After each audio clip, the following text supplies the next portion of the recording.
Shalom. Shalom, shalom. Shalom. Shalom, shalom. Shalom, Pak.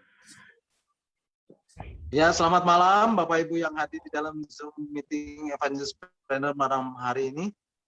Dan juga teman-teman yang sedang mendengarkan dan mengikutinya lewat live streaming melalui Facebook. Selamat malam. Sekali lagi puji nama Tuhan Bapak Ibu. Malam hari ini kita masih diberi kesempatan untuk kita boleh bergabung dalam Zoom meeting ini. Dan saya percaya inilah yang Bapak Ibu dan Saudara dan saya rindukan, yaitu datang, mencari dan masuk dalam hadirat Tuhan. Dan kehadiran, hadirat Tuhan, hadirnya Tuhan, itulah yang akan memberkati kita dan mengurapi kita. Dan urapan itu akan terus mengalir setiap hari dalam hidup kita. Untuk kita hidup sesuai dengan rencananya dan melakukan kehendak. Bapak Ibu, saya percaya ketika kita tadi menaikkan pujian, meninggikan namanya, mengagungkan Dia, memuliakan Tuhan. Tuhan hadir di tengah-tengah umatnya, dimanapun Bapak Ibu berada. Baik itu di rumah, di tempat kerjaan, di kantor, di perjalanan. Dan hadirat Tuhan itu akan memenuhi jiwa dan hati Bapak Ibu. Dan akan memberi kita damai sejahtera dan sukacita yang melimpah. Dan saya juga percaya kita semua punya kerinduan untuk kita mendengarkan bagian-bagian firman Tuhan yang akan saya sampaikan dan saya bagikan buat Bapak Ibu semuanya. Supaya kita menjadi orang-orang yang bertumbuh di dalam pengenalan kita akan Tuhan, akan pribadinya. Dan semakin hari kita boleh semakin intim dengan Tuhan untuk kita menjadi serupa seperti Yesus dan sempurna seperti Bapa yang adalah sempurna. Nah, Bapak Ibu, malam hari ini kita akan kembali merenungkan bagian-bagian firman Tuhan tentang arti kehadiran Tuhan bagian ke-18. Bagi Bapak Ibu yang rindu untuk mendengarkan bagian-bagian firman Tuhan tentang arti kehadiran Tuhan bagian pertama sampai ke-17 yang sudah saya sampaikan, Bapak Ibu bisa mendengarkannya kembali melalui link Facebook yang sudah share melalui WhatsApp Discipleship Zoom. Nah, Bapak Ibu, malam hari ini kita akan melanjutkan dan merenungkan kembali bagian-bagian firman Tuhan. Dan malam hari ini saya beri tema perubahan hidup. Bapak Ibu, yang utama setelah menghadirkan Tuhan dalam hidup ini adalah tinggal tetap di dalam hadirat Tuhan. Kehadirannya, hadirat Tuhan, hadirnya Tuhan, itu harus selalu memenuhi hidup Bapak Ibu Saudara dan saya. Dan Bapak Ibu akan mendapatkan dan memperoleh pengurapan daripada Tuhan. Bapak Ibu, malam hari ini kita akan kembali membahas firman Tuhan ini dari kitab para rasul, yang merupakan kitab yang penuh dengan peristiwa-peristiwa yang menyatakan tentang urapan atau pengurapan daripada Roh Kudus. Kalau Bapak Ibu belum membaca kitab para rasul ini dan memahaminya, Bapak Ibu belum mengerti tentang arti urapan ini. Dan malam hari ini kita akan belajar dari pertobatan seorang yang sangat membenci Yesus. Karena saking bencinya, dia berusaha untuk membunuh semua orang yang menjadi pengikut dari Yesus. Bapak Ibu tahu orangnya? Dialah Saulus. Bapak Ibu, minggu yang lalu saya sudah menyampaikan sedikit tentang latar belakang Saulus ini. Dan kalau Bapak Ibu mau melihat tentang biografi dari Paulus ini, Bapak Ibu bisa membaca buku karangan John Pollock, penulis buku The Apostle dengan judul The Life of Paul.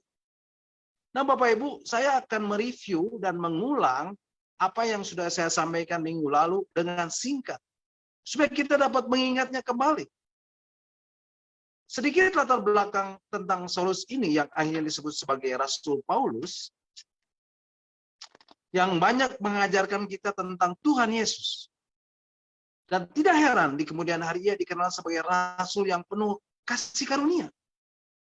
Bapak Ibu, gambaran pertama mengenai Saulus ini, ia adalah seorang yang brutal dan berdarah. Pria ini lebih mirip seorang teroris daripada seorang pengikut Yudaisme yang setia. Dan yang paling mengerikan adalah darah martir pertama, Stefanus, memercik ke jubah Saulus ini. Saulus lahir di Tarsus. Pada usia 9 tahun dia sudah tidak punya ibu lagi. Dan dia adalah anak dari seorang pembuat tenda terkenal. Orang tua Saulus ini adalah orang Farisi. Dan di saat dia berusia 13 tahun, bagi seorang Farisi yang taat, ia tidak membiarkan anak laki-lakinya terlibat dalam filosofi moral penyembahan berhala. Sehingga Saulus diutus untuk belajar dari seorang guru besar. Bahkan dikatakan guru tertinggi yang bernama Gamaliel. Selama 6 tahun setelah Saulus duduk di kaki Gamaliel ini, Saulus belajar untuk membedah teks. Saulus belajar untuk berdebat dengan gaya tanya jawab. Karena seorang rabi bukan hanya berperan sebagai pengkhotbah, tapi juga mengambil peran sebagai pengacara yang menuntut atau membela orang yang melanggar hukum kudus. Saulus memiliki pikiran yang luar biasa yang dapat membawanya ke kursi Sanhedrin. Dan Saulus menanti-nantikan hari ketika ia menjadi mahkamah agama Yahudi yang kemudian disebut Sanhedrin ini. Saulus yang sudah menjadi pengacara sukses di pengadilan-pengadilan Yerusalem, ia tidak menyadari sedikit pun bagaimana Allah akan memakai peristiwa-peristiwa tersebut untuk mengubah kehidupannya secara dramatis dan mempengaruhi kisah tentang sejarah keagamaan. Bapak Ibu, di dalam kitab Kisah Para Rasul pasal 9 ayat yang pertama sampai yang kedua, kitab Kisah Para Rasul pasal yang 9 ayat pertama dan kedua mengatakan, sementara itu berkobar-kobar hati Saulus untuk mengancam dan membunuh murid-murid Tuhan. Ia menghadap imam besar dan meminta surat kuasa daripadanya untuk dibawa kepada majelis-majelis Yahudi di Damsyik, supaya jika ia menemukan laki-laki atau perempuan yang mengikuti jalan Tuhan, ia menangkap mereka dan membawa mereka ke Yerusalem. Nah, Bapak Ibu, tadi saya sudah sampaikan tentang latar belakang Saulus ini. Saulus ini adalah seorang Farisi, dan orang Farisi ini tidak terlalu cocok dengan orang Saduki. Bapak Ibu, orang Saduki dan orang Farisi disebut musuh bebuyutan. Dan Saulus ini minta sama imam besar, minta sama orang-orang yang duduk di pemerintahan, itu berarti saking bencinya dia sama orang-orang Kristen dan mau menghabisi mereka semua. Sampai-sampai Saulus ini nggak peduli akan musuh bebuyutannya dan meminta surat kuasa daripadanya untuk dibawa ke majelis Yahudi di Damsyik, supaya jika ia menemukan laki-laki atau perempuan yang mengikuti jalan Tuhan, ia menangkap mereka dan membawa mereka ke Yerusalem. Bapak Ibu, Saulus mohon izin untuk menganiaya orang-orang Kristen pada waktu itu. Betapa kerasnya hati Saulus ini. Bapak Ibu, jangan lihat luarnya. Dan Tuhan bisa mengubah orang tersebut. Di dalam hadirat Tuhan, tidak ada yang mustahil. Karena kehadiran, karena hadirat Tuhan, karena hadirnya Tuhan, itulah yang mengubah hidup seseorang. Kalau Bapak Ibu mau berubah, rajinlah masuk dan mencari kehadirannya. Rajinlah masuk dan mencari hadirat Tuhan. Rajinlah masuk dan mencari hadirnya Tuhan dalam hidup Bapak Ibu. Dan ini yang menjadi kuncinya Bapak Ibu. Ini yang namanya Shekinah Glory.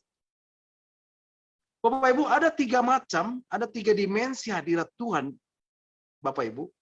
Yang pertama, kehadiran Tuhan. Tuhan hadir di mana-mana.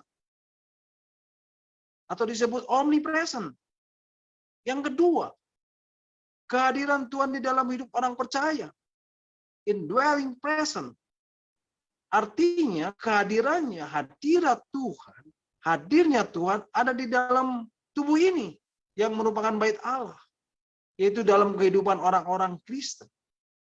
anak-anak Tuhan, orang-orang percaya, murid-murid Yesus yang sudah lahir baru, dan Roh Allah tinggal di dalam kita. Baik kita merasakannya atau tidak merasakannya. Kehadirannya, hadirat Tuhan, hadirnya Tuhan ada di dalam hidup Bapak Ibu Saudara dan saya. Yang ketiga, trivial present atau hadirat yang dinyatakan. Bapak Ibu, yang memuat orang rebah itu adalah manifestasi. Firman Tuhan mengatakan, ketika 2 atau 3 orang berkumpul, di situ aku ada. Atau Yesus ada. Tuhan hadir. Kata ada, ini adalah reveal present. Atau hadirat yang dinyatakan. Kehadirannya yang nyata. Hadirnya Tuhan itu nyata dan dapat dirasakan. I reveal my presence. Aku menyatakan hadiratku. Nah, hadirat yang seperti itulah yang mengubah secara skala besar di dalam hidup kita. Termasuk Saulus ini. Nah, perubahannya di mana, Bapak Ibu? Shekinah glory. Reveal present. Hadirat yang dinyatakan. Bapak Ibu, kemudian di ayat yang ketiga, di dalam kitab Kisah Para Rasul pasal yang ke-9 ayat yang ketiga dikatakan, kitab Kisah Para Rasul pasal 9 ayat 3 mengatakan, dalam perjalanannya ke Damsyik, ketika ia sudah dekat kota itu, tiba-tiba cahaya memancar dari langit mengelilingi dia.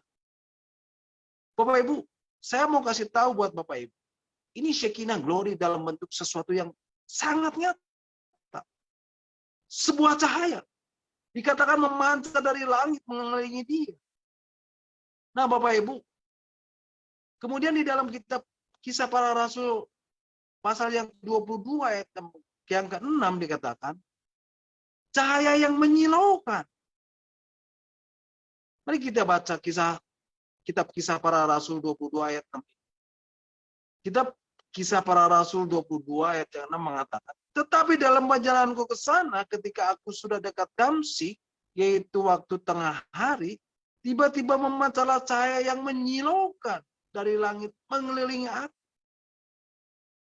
Kemudian apa yang terjadi, Bapak Ibu? Saulus ini dibutakan oleh cahaya di siang hari bolong. Kisah Para Rasul 22 ayat 6 mengatakan, tetapi di dalam perjalananku ke sana, ketika aku sudah dekat Damsyik, yaitu waktu tengah hari, tiba-tiba memancarlah cahaya yang menyilaukan dari langit, mengelilingi aku. Bapak Ibu, ini adalah pengakuan Paulus di depan Raja Agripa, yaitu di depan gubernur. Di situ dikatakan waktu tengah hari, dan itu kira-kira pukul 12, siang hari. Bapak Ibu dikatakan tiba-tiba memancarlah cahaya yang menyilaukan dari langit mengelilingi aku. Bapak Ibu, ini cahaya yang lebih terang dari matahari. Bapak Ibu percaya? Mari kita baca dalam kitab Kisah Rasul pasal 26 ayat 13. Kitab Para Rasul 26 ayat 13 mengatakan, tiba-tiba, ya Raja Agripa, pada tengah hari bolong, aku melihat di tengah jalan itu cahaya yang lebih terang daripada cahaya matahari. Turun dari langit meliputi aku dan teman-teman seperjalanan. Bapak Ibu, ini bukan cahaya penerang bumi, tapi ini cahaya penenang hati. Inilah Shekinah glory. Ini adalah dimensi ketiga dari hadirat Tuhan. Shekinah glory, hadirat Tuhan yang dinyatakan. Nah, Bapak Ibu, apa yang terjadi di dalam Shekinah glory ini? Perubahan hidup. Bapak Ibu, seseorang bisa mengalami perubahan di dalam hidupnya ketika dia mencari Tuhan. Rajin masuk dan mencari kehadirannya. Rajin masuk dan mencari hadirat Tuhan. Rajin masuk dan mencari hadirnya Tuhan di dalam hidup Bapak Ibu Saudara dan saya. Maka Bapak Ibu akan berubah. Dan itu bisa terjadi dengan cepat. Tanpa berkeringat, tetapi lewat cucuran air mata Bapak Ibu. Bapak Ibu akan terus dijamah terus dan terus dan terus mengalami jamahan Tuhan.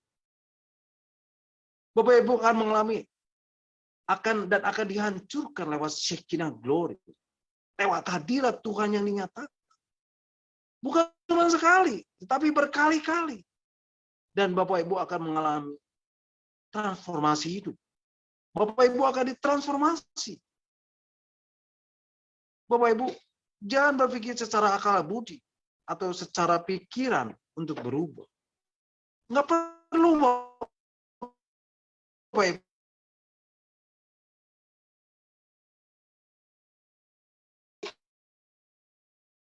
Hadiran. Masuk dan cari hadirat Tuhan. Masuk dan cari hadirat. Dan Bapak Ibu akan mengalami yang namanya perubahan hidup. Satu pujian yang mengatakan, sinar kemuliaan-Mu Bapa memenuhi sekelilingku. Ku rasakan hadirat-Mu, Kau tenggelamkan jiwaku. Ku ingin tetap tinggal bersama-Mu. Ku ingin tetap di sini, menikmati bait-Mu. Ku ingin tetap di sini dan memandang indah wajah-Mu. Bapak Ibu, jangan hanya menjadi orang Kristen saja. Jangan hanya menjadi orang-orang yang hanya percaya saja. Jangan hanya menjadi anak-anak Tuhan yang biasa-biasa saja. Jangan hanya menjadi murid-murid Yesus yang biasa-biasa saja. Tetapi nikmati kehadiran. Nikmati hadirat Tuhan. Nikmati hadirnya Tuhan di dalam hidup Bapak Ibu, saudara dan saya. Nah Bapak Ibu, kalau Bapak Ibu mau keluarga Bapak Ibu berubah, kalau Bapak Ibu mau karakter Bapak Ibu berubah, kalau Bapak Ibu mau hidup Bapak Ibu berubah, kalau Bapak Ibu mau pekerjaan Bapak Ibu berubah, dan seterusnya, dan seterusnya, dan seterusnya.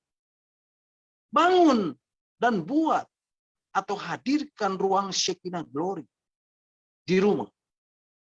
Nah Bapak Ibu, saya di tempat ini, inilah yang menjadi ruang Shekinah glory buat saya. Di mana saya bisa berjumpa dengan hadirat Tuhan. Di mana saya bisa menyampaikan kebenaran firman. Inilah ruang Shekinah glory. Di mana Bapak Ibu bisa lihat. Nah Bapak Ibu, hadirkan ruang Shekinah glory di rumahmu.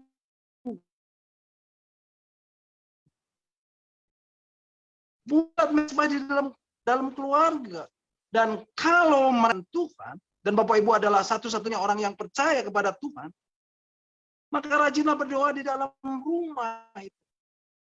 Dan hadirkan Shekinah glory di rumah Bapak Ibu. Maka Tuhan akan memberkati rumah Bapak Ibu. Seperti Tuhan memberkati rumah Obed-Edom.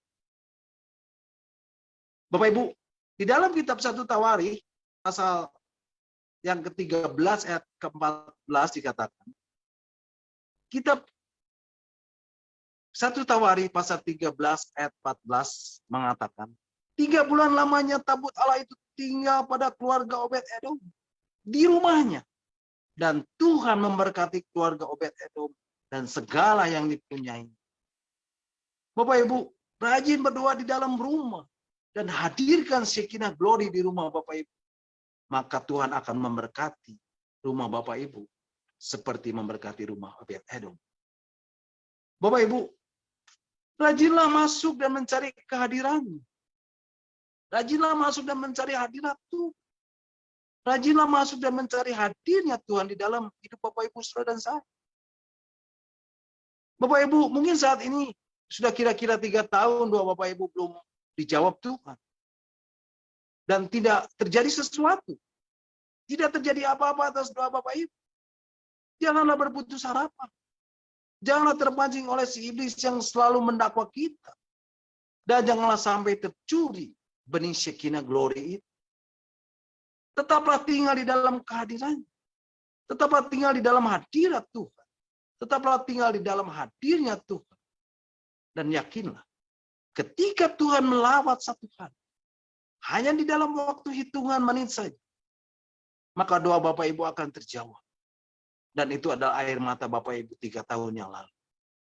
Bapak Ibu, kemudian Bapak Ibu di ayat yang keempat dikatakan, kitab Kisah Para Rasul pasal 9 ya ayat yang keempat mengatakan, kitab Kisah Para Rasul pasal 9 ayat yang keempat mengatakan, ia rebah ke tanah dan kedengaran olehnya suara yang berkata kepadanya, Saulus, Saulus, mengapa engkau menganiaya aku? Bapak Ibu, di sini dikatakan, Saulus, Saulus. Bapak Ibu, apa yang ada di dalam pikiran Bapak Ibu ketika Tuhan berkata, Saulus, Saulus? Apa yang ada di dalam pikiran Bapak Ibu ketika nama itu disebut 2 kali?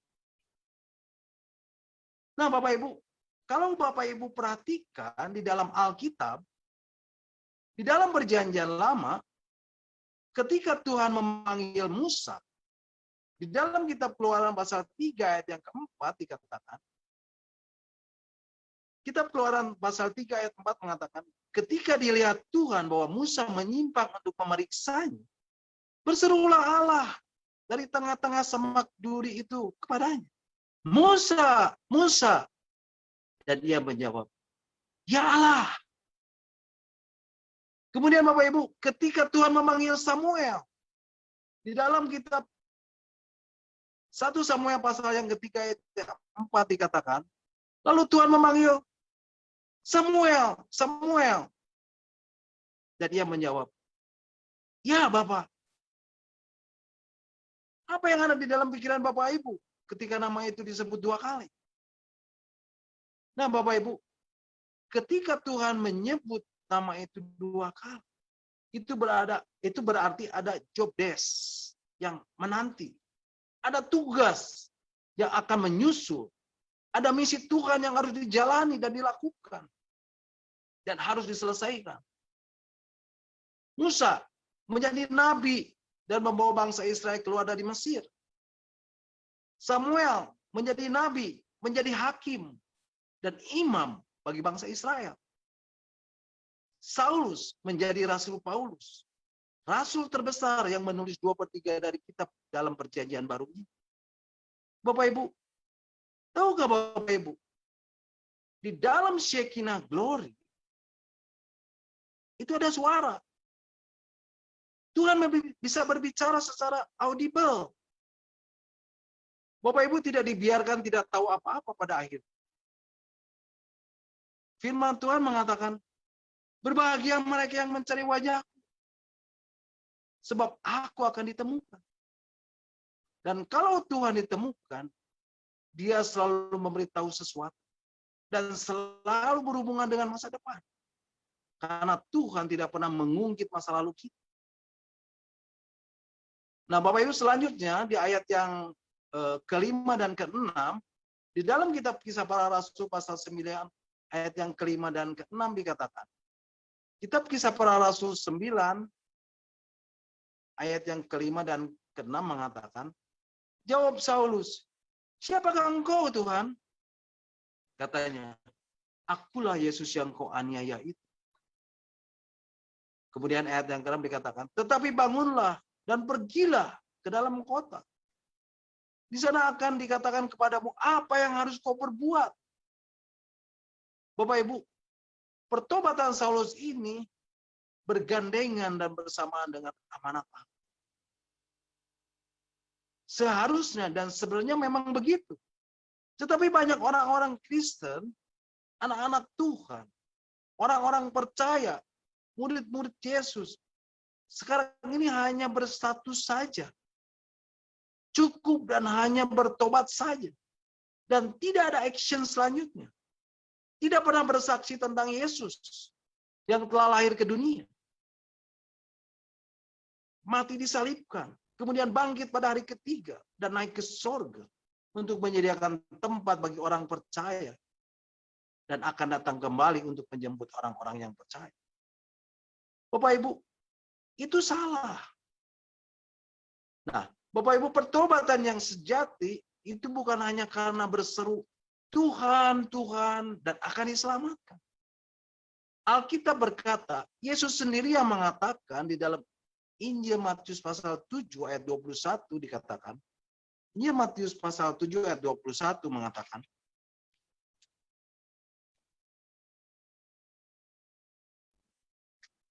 ya, Injil Matius pasal 7 ayat 21 mengatakan, bukan setiap orang yang berseru kepadaku, Tuhan, Tuhan, akan masuk ke dalam kerajaan surga. Melainkan dia yang melakukan kehendak Bapa yang di surga. Jadi Bapak Ibu, pertobatan yang sejati itu selalu bergandengan dengan amanat agung. Conversion always come together with commission. Selalu Bapak Ibu, Saulus pada hari di mana dia bertobat, Tuhan berkata, bangunlah. Saulus disuruh bangkit. Bangkit, bangkit, bangkit dari hidup lamamu. Bangkit dari dosamu. Bangkit dan dari kekalahanmu. Dan pergilah. Go, go, go, pergilah. Pergi kemana Bapak Ibu? Mari kita baca di dalam kitab Injil Matius pasal 28 ayat 19 sampai 20. Injil Matius 28 ayat 19-20 mengatakan, Yesus mengasihi mereka dan berkata, kepadaku telah diberikan segala kuasa di sorga dan di bumi. Karena itu pergilah, jadikanlah semua bangsa muridku, dan baptislah mereka dalam nama Bapa dan Anak dan Roh Kudus. Dan ajarlah mereka melakukan segala sesuatu yang telah kuperintahkan kepadamu. Dan ketahuilah, aku menyertai kamu senantiasa sampai kepada akhir zaman. Jelas Bapak Ibu, pergi kemana? Firman Tuhan mengatakan, karena itu pergilah, jadikanlah semua bangsa muridku dan baptislah mereka dalam nama Bapa dan Anak dan Roh Kudus. Dan ajarlah mereka untuk melakukan segala sesuatu yang telah kuperintahkan kepadamu. Dan ketahuilah, aku menyertai kamu senantiasa sampai pada akhir zaman. Bapak Ibu, inilah yang menjadi kehendak Bapa atas pertobatan Saulus dan pertobatan kita, yaitu membawa jiwa-jiwa dan mempersembahkannya bagi Tuhan. Bring Jesus to everyone. Bring Jesus to everyone. God bless you all. Nah, Bapak Ibu, sampai di sini renungan kita malam hari ini, dan Bapak Ibu bisa mengikuti dan mendengarkan kembali renungan yang akan saya sampaikan minggu depan dalam Zoom meeting Evangelist Planner ini. Nah, silakan Bapak Ibu kalau ada yang mau menambahkan atau yang mau bertanya, nanti Pak Hens yang akan menjawab. Amin. Tuhan Yesus memberkati.